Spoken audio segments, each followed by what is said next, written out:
Robert Caldwell smirked at me across the mahogany conference table while his lawyer mistress, Victoria Sterling, slid the final divorce papers toward me with manicured nails that probably cost more than most people's grocery budgets.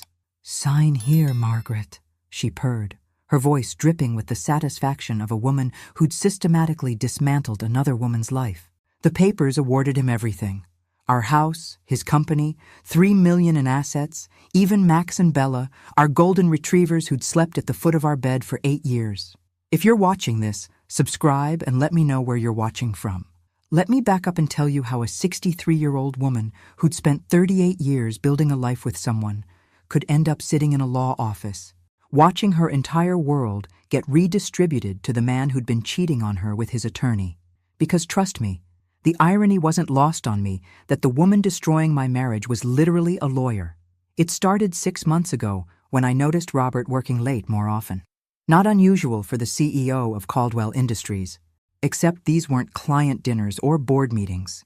These were private consultations with Victoria Sterling, Esquire, who specialized in corporate law and apparently stealing husbands. I discovered their affair the way most wives do, by accident. Robert's phone buzzed during dinner with a text that made him smile in a way he hadn't smiled at me in years. The text was from V. Sterling and read, "Can't wait to feel you inside me again. Now, I may be in my 60s, but I wasn't born yesterday." I knew exactly what kind of consultation that was. When I confronted Robert, he didn't even have the decency to look ashamed. "Margaret, we've grown apart," he said, as if our marriage was a garden he'd simply forgotten to water. "Victoria understands my ambitions. She shares my vision for the company's future." What he meant was, she's young, she's hungry, and she's willing to do things you're not. I got it. Men like Robert always trade up when they hit 65, as if a younger woman could somehow reverse the aging process for them too. But here's what really burned me up. I'd helped build Caldwell Industries from a 3-person construction company into a multi-million-dollar enterprise. While Robert charmed clients and played golf, I managed the books, handled HR, and put in 60-hour weeks without a single stock option or official title. I was the woman behind the curtain, and now the curtain was being pulled away to reveal nothing. At least, nothing with my name on it. Victoria had done her homework thoroughly. Since the company was incorporated under Robert's name before our marriage, I had no legal claim to it. The house, purchased with company funds, would go to him. Our joint accounts? He'd been slowly draining them for months, moving money into offshore accounts that his brilliant attorney had somehow made disappear on paper. "You'll receive spousal support," Victoria said, her tone suggesting she was being generous. $1,500 a month for 2 years. $1,500 a month. To the woman who'd given up her own career to build his empire. I looked at Robert, this man I'd loved since I was 25, and saw a stranger. His salt and pepper hair was perfectly styled, his custom suit impeccable, his gold watch catching the afternoon light streaming through the law office windows. He looked successful, powerful, untouchable. "Sue me," he said, with that same smirk when I asked about the missing $3 million from our retirement accounts. "I own this town, Margaret. My lawyers will tie you up in court for years, and you don't have the money to fight me." That's when Victoria leaned forward with her closing argument. "Of course, there's also the matter of the dogs. Robert has documented their care expenses through the company. Technically, Max and Bella are corporate assets. Corporate assets. My dogs. The only living things in that house who still loved me unconditionally, and she was calling them corporate assets. I signed the papers because what choice did I have? I was broke, alone, and apparently, according to the state of Connecticut, completely invisible.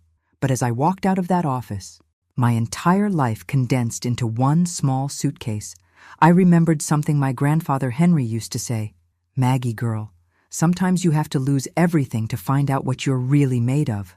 I was about to find out exactly what Margaret Caldwell was made of, and Robert was going to be very, very sorry he'd underestimated me. The moving truck pulled away from what used to be my house at exactly 2:47 p.m. on a Thursday. I know the exact time because I was sitting in my 10-year-old Honda Civic, watching strangers load my entire life into a vehicle that would drive it to a storage unit I could barely afford. Robert stood in the doorway with Victoria, his arm around her waist, both of them watching my humiliation with the satisfied expressions of people who'd executed a perfect heist. The really twisted part? They were moving her into my house that same weekend. I knew this because our neighbor, Helen, had texted me about the moving trucks she'd seen. Apparently, Victoria was bringing her own furniture. My 38 years of carefully chosen antiques, family photos, and garden that I'd spent decades nurturing were being replaced faster than you could say hostile takeover. I'd been staying at the Motel 6 on Route 9 for 3 days. It was the kind of place where the ice machine was permanently broken and the continental breakfast consisted of stale donuts and coffee that could strip paint. The manager, a kind woman named Rosa, had given me the senior discount without my asking. 63 and homeless. Apparently, I looked like I needed all the help I could get. The worst part wasn't losing the house or the money. It was Max and Bella. I'd raised those dogs from puppies. Max was the one who'd lie across my feet when I was sick, and Bella was my garden companion, following me around the yard while I planted roses and pulled weeds. They were my children, the only family Robert and I had ever managed to create together. When I tried to see them yesterday, Victoria answered the door wearing my favorite robe, a silk kimono Robert had brought me from a business trip to Japan 15 years ago. "I'm sorry, Margaret," she'd said with fake sympathy, "but the dogs are quite bonded to their new routine.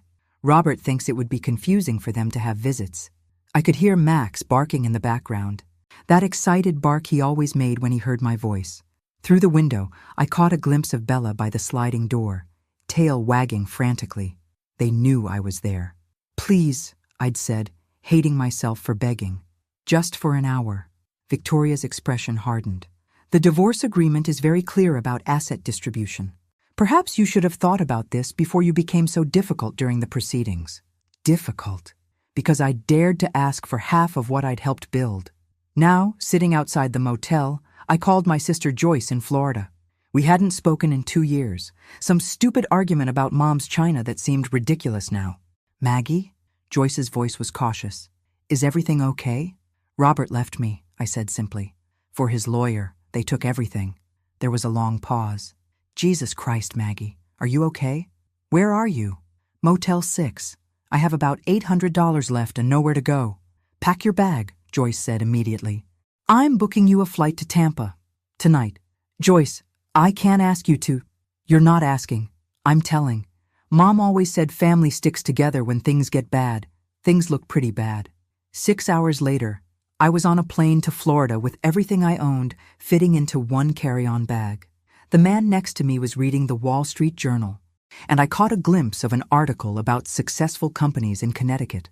Caldwell Industries was featured with a photo of Robert and Victoria at some charity gala, him in a tuxedo, her in a red dress that probably cost more than my monthly motel bill.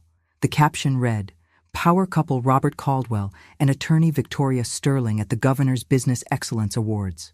Power couple." They'd made it official in the society pages before I'd even moved out. As the plane lifted off, I pressed my face to the window and watched Connecticut disappear below me. Somewhere down there, Max and Bella were probably looking for me, wondering why I'd abandoned them. Robert was probably pouring champagne to celebrate his new life. Victoria was probably redecorating my kitchen. But here's what none of them knew. Grandfather Henry had taught me something about patience. He used to say, "The best revenge is patience, Maggie girl. Plant your seeds quietly, water them consistently, and wait for harvest time." I had no idea what seeds I was planting or when harvest time might come. All I knew was that 63 wasn't dead, broke wasn't permanent, and underestimating Margaret Caldwell had always been a mistake. Robert was about to learn that lesson the hard way. Joyce's guest room had lavender walls and a collection of ceramic dolphins that would have horrified my former interior designer. After 5 days of sleeping on sheets that smelled like fabric softener and listening to my sister's cats purr outside my door, I was starting to feel almost human again. Almost. Joyce worked as a medical billing specialist from home, which meant she was there to witness my daily breakdown routine. Coffee, tears, CNN, more tears, lunch, phone calls to lawyers who couldn't help me, and afternoon naps that lasted until dinner. It wasn't my finest period. "You need to get out of this room," Joyce announced Friday morning, armed with coffee and what looked like a mission. "We're going to handle Grandpa Henry's paperwork today." Grandfather Henry had died 6 months ago, at 94. Sharp as a tack until the end. I'd been so consumed with Robert's betrayal that I'd barely processed the grief. Henry had been my favorite person in the world, a Depression-era kid who'd built a small fortune through careful investing and stubbornness. "What paperwork?" I asked, pulling on the same jeans I'd worn for 3 days straight. "He left some things for you. Bank stuff. I've been meaning to handle it, but with everything going on." Joyce handed me a manila envelope that smelled like his old house: coffee, Old Spice, and furniture polish. Inside were 3 items: Henry's obituary from the Hartford Courant, a key taped to an index card, and a handwritten note in his careful cursework that simply said, "For Maggie, Farmers Savings Bank, account number 472891. Started this for you when you were born. Love, Grandpa." I stared at the note, trying to remember any conversations about a bank account. "Joyce, did you know about this?" "Know about what?" She looked over my shoulder. "Oh, that old savings account. I think Mom mentioned it once. Grandpa opened accounts for all us grandkids when we were born. Probably has $50 in it by now." $50. Better than nothing, which was exactly what I had. The Farmers Savings Bank was a small brick building, squeezed between a nail salon and a sandwich shop in downtown New Haven. The kind of place that still used paper ledgers and had the same tellers who'd worked there since the Carter administration. "I'd like to check on an account," I told the woman behind the counter, a pleasant lady named Dorothy who wore reading glasses on a chain. "My grandfather opened it in 1960. Dorothy typed the account number into her computer, then frowned. She typed it again. Then she called over her supervisor, a man in his 50s who looked like he'd seen everything in 30 years of banking. "Ma'am," the supervisor said carefully, "could you repeat that account number?" I read it again from Grandpa's note. Both bank employees exchanged glances. "And you said this account was opened in 1960? Dorothy asked. "Yes, my grandfather Henry Caldwell opened it when I was born. He said he put $50 in it." The supervisor cleared his throat. "Mrs. Caldwell, this account has been accumulating compound interest for 65 years. The original deposit was indeed $50, but with interest compounded monthly at various rates over the decades." He turned his computer screen toward me. I looked at the number, looked again, blinked hard, and looked a third time. 847,592.1619. "That's impossible," I whispered. "Compound interest," Dorothy said with a smile. "It's like magic, but legal. $847,000. From $50 my grandfather had deposited the year I was born and then apparently never touched. While I'd been sleeping in motels and begging for scraps from my own divorce, I'd been sitting on a fortune." I started laughing. Not the polite chuckle you give when someone tells a mildly amusing story, but the kind of laughter that comes from the depths of your soul when the universe plays a joke so perfect you have to respect the timing. "Ma'am," the supervisor said nervously, "are you all right?" "I'm perfect," I said, wiping tears from my eyes. "Absolutely perfect. I'd like to access this account immediately." As Dorothy printed out 65 years of statements showing the slow, steady growth of $50 into a small fortune, I thought about Robert's parting words. "Sue me. I own this town." He was about to discover that someone else had just acquired a significant interest in his neighborhood.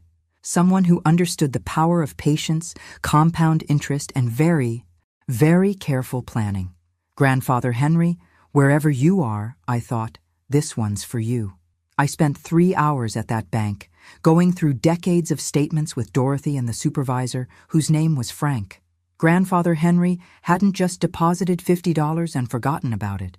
He'd been quietly adding small amounts every month for 40 years. $5 here, $10 there, sometimes as much as $25 during good months. "Your grandfather was quite the saver," Frank said, showing me statements from the 1980s. "Look at this. He never missed a monthly deposit until 2000. "What happened in 2000? I asked. "According to our records, he moved to Florida. But by then, the account was substantial enough that compound interest alone was adding significant value annually." I did the math. From 1960 to 2000, Grandpa had deposited roughly $8,000 total. Interest rates in the 60s and 70s were much higher than today, some years reaching 15% APY. That money had been doubling every 5 to 7 years for 6 decades. "Frank," I said carefully, "I need to understand something. This money, it's really mine?" "According to our records, Henry Caldwell named you as the sole beneficiary when he opened the account. Your Social Security number is on file. You're the only person who can access these funds." I walked out of that bank with a cashier's check for $847,392.16 and a head full of possibilities. Joyce was waiting in the car, scrolling through her phone. "So? Was it $50? She asked as I climbed into the passenger seat. I handed her the check. She looked at it, blinked, looked again, then promptly started crying. "Oh my God, Maggie, oh my God, you're rich." "I'm not rich," I said, though my hands were shaking. "But I'm not broke either." That evening, I sat in Joyce's backyard with a glass of wine, researching Caldwell Industries on my laptop.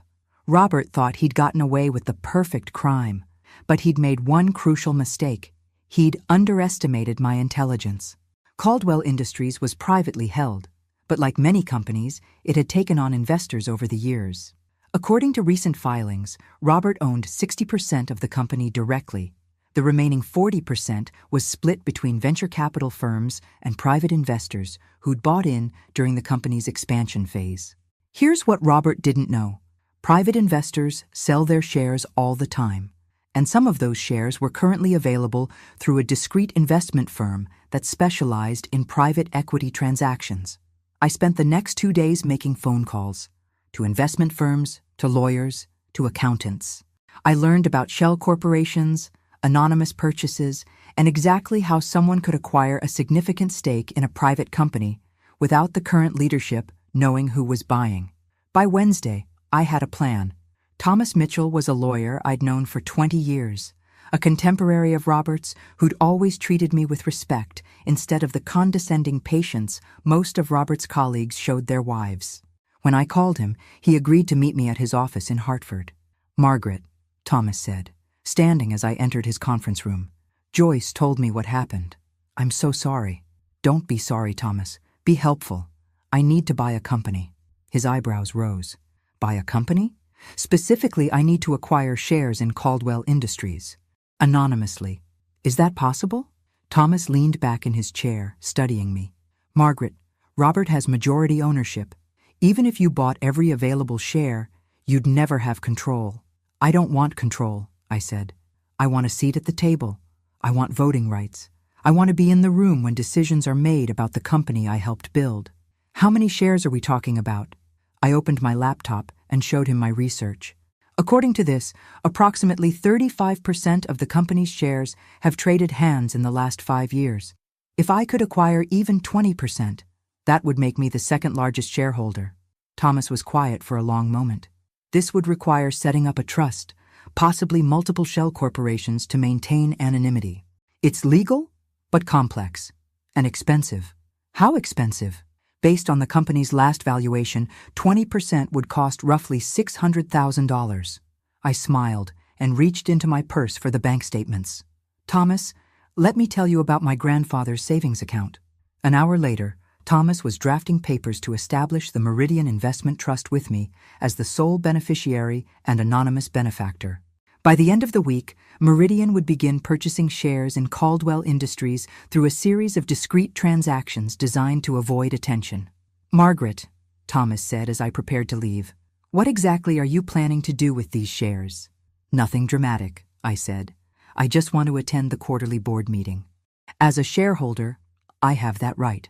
And then, I thought about Robert's smirk, Victoria's condescension, my dogs who were probably still looking for me at the sliding door.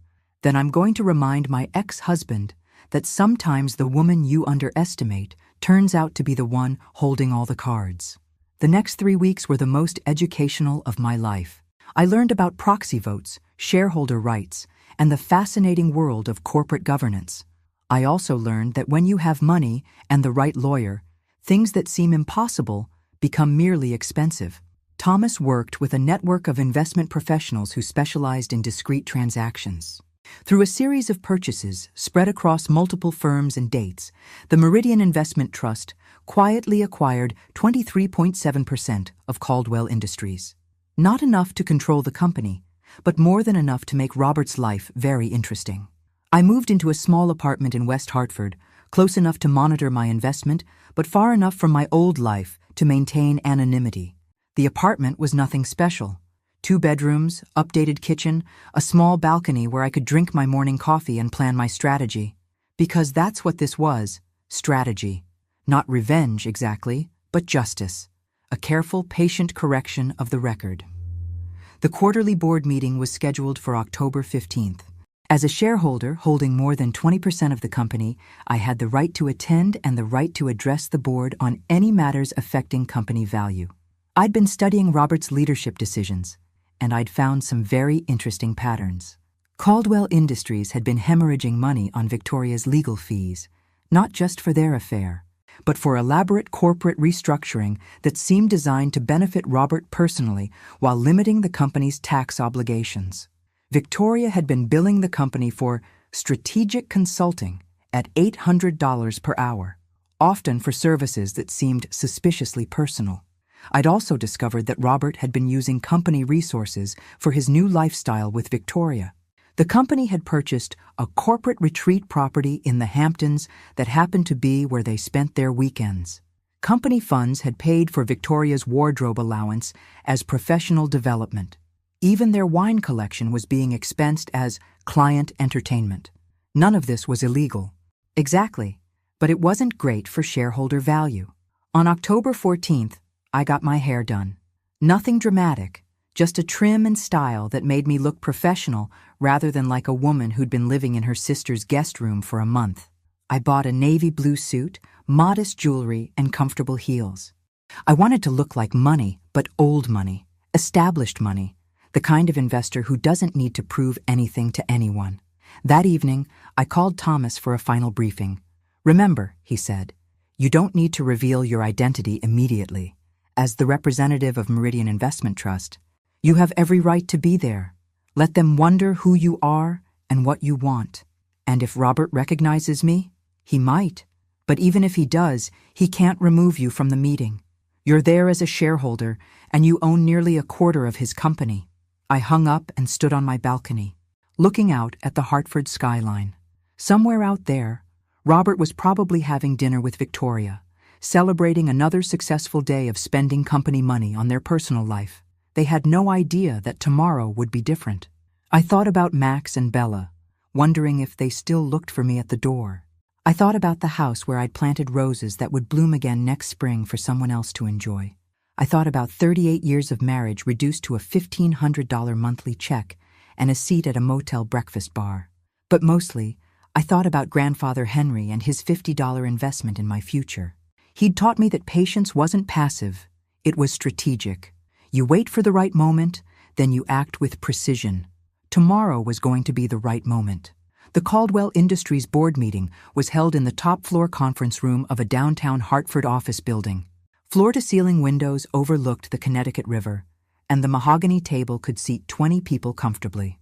I arrived at 9:45 a.m. for the 10 a.m. meeting, dressed in my navy suit and carrying a leather portfolio that Thomas had suggested would make me look appropriately corporate. The receptionist, a young woman named Ashley, checked her list twice when I introduced myself as the representative from Meridian Investment Trust. "I don't have you on the list," she said nervously. "Call Thomas Mitchell's office," I said calmly. "He submitted my credentials yesterday."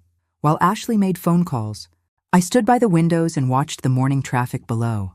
I felt remarkably calm for someone about to detonate a bomb in her ex-husband's perfectly orchestrated new life. "Ms. Ashley paused, realizing she didn't have my name. "Smith," I said. "Margaret Smith. Ms. Smith, Mr. Mitchell's office confirmed your registration. Conference room A is just down the hall." I walked into that conference room like I belonged there, which legally I did. The board consisted of 7 people, Robert at the head of the table, Victoria to his right as corporate counsel, and 5 other board members I recognized from various business functions over the years. Robert was reviewing papers and didn't look up when I entered. Victoria glanced at me with the polite disinterest she reserved for people who weren't worth her attention. "Good morning," I said, taking a seat near the middle of the table. "Margaret Smith, representing Meridian Investment Trust." That's when Robert looked up. His face went through a fascinating series of expressions: confusion, recognition, shock, and finally, a carefully controlled anger. "Margaret," he said slowly, "what are you doing here?" "Representing my client's interests," I replied smoothly. "Meridian Investment Trust holds a significant stake in this company." Victoria leaned forward. "I'm sorry. What company are you referring to?" I smiled at her, with the same fake politeness she'd used when denying me access to my dogs. "Caldwell Industries, of course. Meridian Trust purchased 23.7% of outstanding shares over the past month." The silence in that room was beautiful. Robert's face had gone pale. Victoria was frantically typing on her phone, and the other board members were looking between us like spectators at a tennis match. "That's impossible," Robert said finally. "I would have been notified of any major purchases. Only if the purchases exceeded the notification threshold in a single transaction," I said, consulting my notes. "Multiple smaller purchases through different firms don't require disclosure until the quarterly reporting period, which is today." Victoria's voice was tight.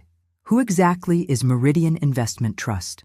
I looked directly at her, remembering her red dress in my house, her hands on my husband, her voice saying the dogs were corporate assets. "I am," I said simply. Robert stood up so quickly his chair rolled backward. "This is unacceptable. You can't just buy your way into my company." "Our company," I corrected. "And actually, I can. Corporate law is quite clear on shareholder rights, as I'm sure your counsel can confirm." All eyes turned to Victoria, who looked like she was frantically trying to remember everything she'd ever learned about securities law. We need to verify the legitimacy of these purchases." "Of course," I said, sliding a folder across the table. "Thomas Mitchell prepared all the documentation. Everything is perfectly legal and properly filed." For the next 2 hours, I sat quietly while they scrambled to understand how Margaret Caldwell, the woman they'd dismissed as a powerless ex-wife, had become the second largest shareholder in Robert's company. I listened to them discuss damage control, legal challenges, and whether my purchases could be reversed. They couldn't be. Thomas had done his homework too well. Finally, Robert turned to me with the expression of a man who'd just realized he'd been playing chess while his opponent was playing three-dimensional space war. "What do you want, Margaret?" I smiled and opened my portfolio to the first item on my agenda. "Well, Robert, since you asked, I'd like to discuss the company's recent expenditures on legal fees, corporate retreats, and professional development. As a shareholder, I'm concerned about the efficient use of corporate resources." Victoria's face went white. She knew exactly which expenditures I meant. "But first," I continued, "I think we should address the company's pet policy. I understand Caldwell Industries recently acquired some corporate assets that might be better classified as personal property." Robert's jaw tightened. "You can't be serious." "Oh, I'm very serious. In fact, I think Max and Bella would be much happier in a more appropriate environment. Don't you?" That's when I knew I had won. Not just the battle, but the war. Because Robert was finally beginning to understand what it felt like to be completely, utterly powerless while someone else held all the cards. And we were just getting started. The first thing Robert did was call an emergency executive session, which meant asking me to leave the room while the real board members discussed strategy. The second thing he did was make the biggest mistake of his corporate career. "Margaret," he said, his voice dripping with condescension, "I think there's been a misunderstanding. Why don't we step outside and discuss this privately?" I looked around the table at the 5 other board members, all of whom were watching this family drama unfold with the fascination of people witnessing a spectacular car accident. "Actually, Robert, I'd prefer to keep our discussions transparent. After all, this is a business matter now, not a personal one." His face flushed red. "Fine. Board members only. I am a board member," I said calmly. "With 23.7% ownership, I have automatic voting rights and meeting participation privileges." Victoria cleared her throat. "Robert, she's technically correct." The look he gave her could have melted steel. This was their first crack, the moment when Victoria realized that sleeping with the CEO didn't make her immune to corporate law. For the next hour, I listened to them plot damage control. Robert wanted to challenge the legitimacy of my purchases. Victoria suggested restructuring the company to dilute my shares. One board member, David Chen, who'd always been decent to me at company parties, quietly pointed out that any restructuring would require shareholder approval, which means Margaret would have to approve her own dilution, he said with barely concealed amusement. When they re-adjourned the full meeting, Robert tried a different approach. Margaret, let's be reasonable. What will it take for you to sell your shares back to the company? I'm not interested in selling, I replied. I'm interested in participating. I helped build this company, and now I intend to help run it. That afternoon, Victoria showed up at my apartment. I was expecting her. Desperate people always try the personal approach when the legal one fails. May I come in? She asked, all traces of her earlier arrogance replaced by careful politeness. Of course. Coffee? We sat in my small living room, two women who'd been circling each other for months, finally face to face without Robert as a buffer. This isn't going to bring him back, Victoria said without preamble. I laughed. Honey, I don't want him back. I want justice. What does justice look like to you? It looks like transparency, like honest accounting, like a company that serves its shareholders instead of funding personal vendettas and expensive divorces. Victoria set down her coffee cup. I love him, you know. I loved him too, for 38 years. But love doesn't excuse theft, and it doesn't excuse humiliation. Robert says you're trying to ruin him. Robert ruined himself the moment he decided I was expendable. I'm just providing consequences. After Victoria left, I called Thomas. They're going to fight dirty, I told him. Probably. But we have the law on our side. And more importantly, we have the money. As long as you can maintain your stake, you control nearly a quarter of that company. That evening, I drove to my old house. I didn't plan to go inside. I just wanted to see Max and Bella. I parked across the street and waited. At 6 o'clock, Robert came home. At 6:15, I saw familiar golden shapes in the backyard. I got out of my car and whistled softly. Both dogs' heads snapped up. Max started barking immediately, that excited bark that meant family's home. Bella ran to the fence, whimpering and trying to push her nose through the slats. The back door slammed open, and Robert appeared. Get the hell away from my property. I'm on a public street, I called back. And those are my dogs. The divorce agreement says otherwise. The shareholder agreement says I have a lot of new rights. We should probably discuss that soon. I got back in my car and drove away, but not before I saw the look on Robert's face. For the first time since this whole nightmare began, he looked scared. Good. It was about time. The next 3 weeks were a masterclass in corporate warfare. Robert hired additional lawyers to find loopholes in my stock purchases. Victoria billed the company $127,000 in legal fees for shareholder dispute resolution. They even tried to call a special board meeting to vote me out, until David Chen reminded them that removing a shareholder required cause, and being the ex-wife wasn't legally sufficient. Meanwhile, I was learning exactly how deep Robert's financial misconduct went. As a major shareholder, I had the right to examine company books. What I found made my divorce settlement look like pocket change. Over the past 2 years, Robert had used company funds to purchase a $2.3 million corporate property in Martha's Vineyard that he and Victoria used exclusively. He'd bought her a BMW under executive vehicle allowance. He'd even expensed their couples therapy as executive counseling services. But the really interesting discovery was Victoria's billing pattern. She'd been charging the company for legal work that had nothing to do with Caldwell Industries. Immigration cases, personal injury suits, even divorce proceedings for other clients, all billed to Robert's company at premium corporate rates. This is fraud, Thomas said when I showed him the records. They've been using company resources to subsidize Victoria's entire practice. How much are we talking about? Over the past 18 months, roughly $800,000 in questionable expenses. I stared at the numbers, feeling that familiar cold rage settle in my chest.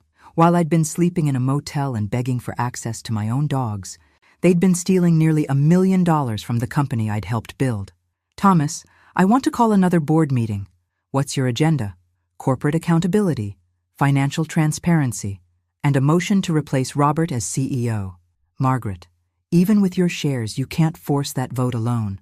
I don't have to force it. I just have to present the evidence and let the other board members decide if they want to be accessories to embezzlement. The November board meeting was very different from October's. This time, I arrived with 3 boxes of documentation, a forensic accountant, and a detailed presentation about fiscal responsibility and shareholder value. Robert and Victoria sat at one end of the table like defendants at their own trial. The other board members looked increasingly uncomfortable as I walked them through 2 years of questionable expenditures. "This Martha's Vineyard property," I said, clicking through photos on my laptop, was purchased with company funds but used exclusively for personal vacations. The vehicle allowance for Ms. Sterling exceeds the CEO's own transportation budget. And these legal fees. I let the silence stretch while they absorbed the numbers. "Are you suggesting criminal activity?" asked Maria Santos, the board's financial oversight member. "I'm suggesting a pattern of using corporate resources for personal benefit without proper board approval or shareholder notification." Victoria finally spoke up. "These expenses were all properly categorized." "By whom?" I interrupted. "By the attorney who was billing for services she never provided?" Robert slammed his hand on the table. "This is harassment. You're using your position to wage a personal vendetta." "I'm using my position to protect my investment. Something you should have been doing all along." David Chen leaned forward. "Margaret, what exactly are you proposing?" "Full financial audit. Immediate reimbursement of personal expenses charged to the company. And new leadership oversight to ensure this doesn't happen again." "You want me removed as CEO?" Robert said flatly. "I want you accountable as CEO. Whether you can remain in that role depends on your willingness to accept proper oversight." The vote wasn't even close. 5-2 in favor of the financial audit, with only Robert and Victoria dissenting. 4-3 in favor of establishing a financial oversight committee with full authority to review and approve executive expenses. I was elected chair of that committee by unanimous vote, -2 abstentions. As the meeting ended, Robert cornered me in the hallway. "This isn't over, Margaret." "You're right," I said. "It's not, because next month I'm calling for a vote on CEO compensation packages. Did you know your salary has increased 340% in the past 5 years, while company profits have stayed flat?" His face went white. "You can't do this. Watch me." That evening, I had dinner at a small restaurant near my apartment. As I was leaving, I got a text from an unknown number. "Check your email. A friend." The email contained a single attachment, a private investigator's report on Victoria Sterling's law practice. Apparently, someone else had been watching my ex-husband's girlfriend, and they'd discovered something very interesting. Victoria Sterling was being investigated by the State Bar Association for billing irregularities. Multiple clients had complained about being charged for work that was never performed. Her law license was under review. I smiled and forwarded the email to Thomas. Robert thought he'd won the game by choosing a smart, ambitious attorney as his partner. He'd actually chosen a criminal. The State Bar investigation became public the following Monday. The Hartford Courant ran a front-page article, "Prominent attorney under investigation for billing fraud." By Tuesday, 3 more clients had come forward with complaints against Victoria Sterling. Robert's first instinct was to circle the wagons. "It's a misunderstanding," he told the board in an emergency conference call. "Victoria's practice is completely separate from Caldwell Industries. Except for the $800,000 in questionable legal fees she's charged our company," I replied. "That makes it very much our business." The board voted to suspend all payments to Victoria's firm pending the outcome of the investigation. They also voted to hire an independent attorney to review all of her previous work for the company. Robert was furious, but helpless. My 23.7% stake, combined with the growing concerns of other board members, meant I could block any decision I didn't approve of. But Robert wasn't going down without a fight. Thursday morning, I woke up to find a private investigator sitting in a car outside my apartment building. By afternoon, there were 2. Robert was having me followed, probably looking for anything he could use to discredit me or challenge my stock purchases. He wouldn't find anything, because there wasn't anything to find. But the intimidation attempt told me he was getting desperate. Friday afternoon, Victoria showed up at my apartment again. This time, she looked different, haggard, stressed, her usually perfect appearance showing cracks. "I need to talk to you," she said. "About what?" "About Robert, about the company, about things you don't know." I let her in, curious, despite myself. "The bar investigation isn't going away," she said without preamble. "They're going to find irregularities because there are irregularities." Robert knew about them. That was interesting. "What kind of irregularities?" "I've been using company funds to pay personal debts, credit cards, my mortgage, even my daughter's college tuition." Robert approved all of it. "Why are you telling me this?" Victoria's composure finally cracked. "Because he's throwing me under the bus. His new attorney is claiming I acted independently, that he had no knowledge of the billing discrepancies. He's going to let me lose my license to save himself." I studied her face, looking for signs of deception. She looked genuinely terrified. "What do you want from me, Victoria?" "Help. Testimony that Robert was involved in the financial decisions. In exchange, I'll tell you everything about how he's been manipulating company finances." "Why should I trust you?" "Because," she said, tears starting to flow, "I'm about to lose everything, and you're the only person with both the knowledge and the power to make this right." 2 hours later, Victoria had given me enough evidence to bury Robert's career permanently. Offshore accounts, kickback schemes with contractors, even a complex insurance fraud involving the Martha's Vineyard property. "He's been planning to sell the company," she told me. "There's a buyer lined up, a private equity firm. Robert was going to take the money and disappear, leave all the legal problems behind." "When?" "January. The sale was supposed to go through after the holidays." I called Thomas immediately. "Emergency board meeting, tomorrow. What's the agenda?" "CEO removal for cause, and I need you to freeze all executive compensation pending the investigation." That evening, I sat on my balcony with a glass of wine and thought about justice. It's a funny thing. You spend your whole life believing that good behavior gets rewarded and bad behavior gets punished. But then life teaches you that sometimes bad behavior just gets more creative. But sometimes, if you're patient and smart and very, very careful, justice finds a way. Robert had made one mistake after another, underestimating me, trusting Victoria completely, and believing that money and power made him untouchable. Tomorrow, he was going to learn how wrong he'd been. The December board meeting was standing room only. Word had leaked about Victoria's cooperation with the investigation, and Robert arrived with his own attorney, a sharp-dressed woman from Hartford who specialized in executive protection cases. I arrived with Thomas, Victoria, and a box of evidence that would have made the FBI proud. "Before we begin," Robert's attorney announced, "I want to state for the record that my client denies all allegations and reserves the right to pursue legal action against anyone making false claims." "Noted," I said calmly. "Now, let's discuss the evidence." For the next 3 hours, I walked the board through Robert's financial crimes in excruciating detail. The offshore accounts Victoria had helped him establish. The contractor kickbacks that had inflated project costs by 25%. The insurance claim for storm damage at Martha's Vineyard that had been caused by a party, not weather.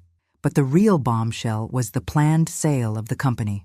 Robert has been negotiating with Pinnacle Investment Group to sell Caldwell Industries for $14 million, I announced. He planned to complete the sale without notifying shareholders or board members, taking a $8.4 million payout for his 60% stake. The room erupted. David Chen demanded to see the documentation. Maria Santos asked why the board hadn't been informed. Even Robert's attorney looked shocked.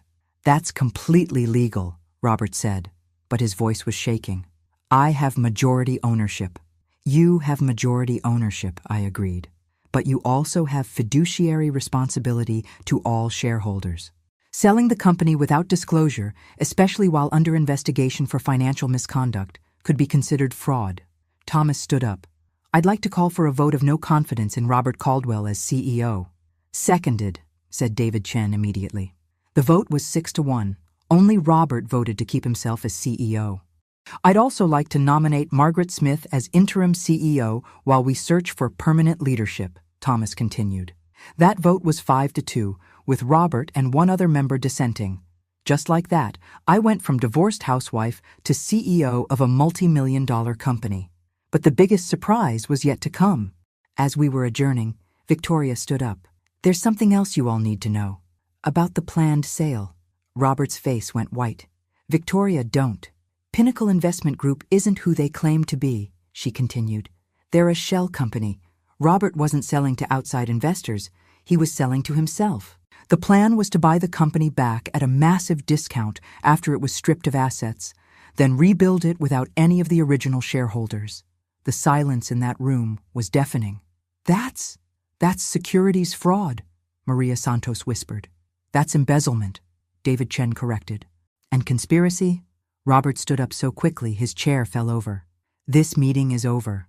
Actually, I said, consulting my notes, as interim CEO, I'm calling for an immediate forensic audit of all company accounts, a freeze on all executive assets, and a report to the Securities and Exchange Commission regarding potential fraud. Robert stared at me with an expression of pure hatred. You've destroyed everything, Margaret. 38 years of building this company, and you've destroyed it for revenge. I've saved it, I corrected. From you. As Robert stormed out, followed by his attorney and a trail of legal threats, Victoria approached me. Thank you, she said quietly. Don't thank me yet, I replied. You're still facing disbarment and possibly criminal charges. I know, but at least now the truth is out. That evening, I sat in my small apartment, now the interim CEO of a company worth $14 million, holding evidence that could send my ex-husband to prison. My phone buzzed with a text from an unknown number. Heard about the board meeting. Proud of you. Max and Bella's dog walker. I smiled. Someone was looking out for my dogs, and someone else was making sure I knew they were okay. Tomorrow would bring new challenges. Running a company, dealing with investigations, probably more legal threats from Robert. But tonight, for the first time in months, I felt like Margaret Caldwell again. Not the discarded wife, not the homeless woman in a motel, but the woman who'd helped build something valuable and was now in a position to protect it. Justice, it turned out, was even sweeter than revenge. 6 months later, I was sitting in the CEO's office of Caldwell Industries, reviewing quarterly reports that showed a 23% increase in profitability since Robert's departure. Turns out, when you stop using company funds to subsidize executive vacations and fake legal fees, the bottom line improves dramatically. The SEC investigation had concluded with Robert paying $2.3 million in fines and agreeing to a lifetime ban from serving as a corporate officer. Victoria had lost her law license, but avoided criminal charges in exchange for full cooperation with prosecutors. The Martha's Vineyard property had been sold, with proceeds returned to company coffers. But the best part of my day happened at 5:30 p.m., when my assistant knocked on my office door. Your visitors are here, Ms. Caldwell. Max and Bella burst through the door like furry torpedoes, nearly knocking me over with enthusiastic greetings. Behind them walked David Chen, who'd become the company's board chairman and had personally driven to my old house to retrieve my dogs when Robert moved out. How are my best executives? I asked, rubbing behind Max's ears while Bella tried to climb into my lap. They missed you, David said. The whole neighborhood knew they weren't where they belonged. Getting my dogs back had required one final legal maneuver. As interim CEO, I'd instituted a company policy prohibiting personal use of corporate assets, including pets that had been wrongly classified as business property. Robert's new attorney had tried to fight it, but after months of legal bills and mounting evidence of his financial crimes, Robert had finally given up. These days, Max and Bella came to work with me every day. They had their own beds in my office and had become beloved company mascots. Employees stopped by to give them treats, and they'd made the company holiday card. My phone rang. Thomas calling with updates on the final settlement negotiations. Roberts agreed to the terms, he said. Full restitution of questionable expenses, transfer of the remaining shares to establish an employee stock ownership program, and a formal apology to be published in the Hartford Courant. And the house? Yours, if you want it. Victoria moved out last month. I looked around my office, then down at Max and Bella, who were now napping on their beds after the excitement of their reunion. I think I'll pass on the house, I said. Too many memories, but I know someone who might be interested in buying it. That evening, I hosted a dinner party in my apartment for the key people who'd helped me reclaim my life. Thomas and his wife, David Chen and his partner, my sister Joyce, who'd flown up from Florida for the occasion. So what's next for the new CEO? Joyce asked over dessert. Actually, I said, raising my wine glass, I have an announcement. I'm stepping down as CEO next month. Everyone started talking at once. David looked particularly concerned. Don't panic, I laughed. I'm not leaving the company. I'm becoming chairman of the board and hiring a proper CEO. Someone younger, with fresh ideas and hopefully better technology skills than a 63-year-old woman who just learned how to use Excel. What will you do with your time? Thomas asked. I scratched Max behind the ears and smiled. I'm thinking about getting married again. The room went quiet. His name is Frank, I continued. He's the bank supervisor who helped me discover Grandpa Henry's account. Turns out, he's been divorced for 3 years, has 2 grandchildren, and makes the best coffee I've ever tasted. Joyce started crying. Happy tears this time. Oh, Maggie, you deserve this. As my friends celebrated around me, I thought about the journey that had brought me here. 18 months ago, I'd been sleeping in a motel, crying over the loss of everything I'd thought was permanent. Tonight, I was surrounded by people who valued me, running a company I'd helped build, and planning a future with someone who saw me as an equal partner, not a convenient accessory. Robert had tried to erase me, to reduce 38 years of marriage to a footnote in his success story. Instead, he'd given me the greatest gift possible, the chance to discover who Margaret Caldwell really was when she wasn't defined by someone else's expectations. My phone buzzed with a text from Frank. Dinner tomorrow? I found a new recipe for apple pie that might change your life. I texted back. My life's already changed, but I'd love to try the pie. Max looked up at me with those golden retriever eyes that seemed to understand everything.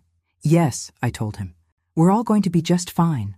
Sometimes you have to lose everything to realize you never needed it in the first place. Sometimes the best revenge is simply living well.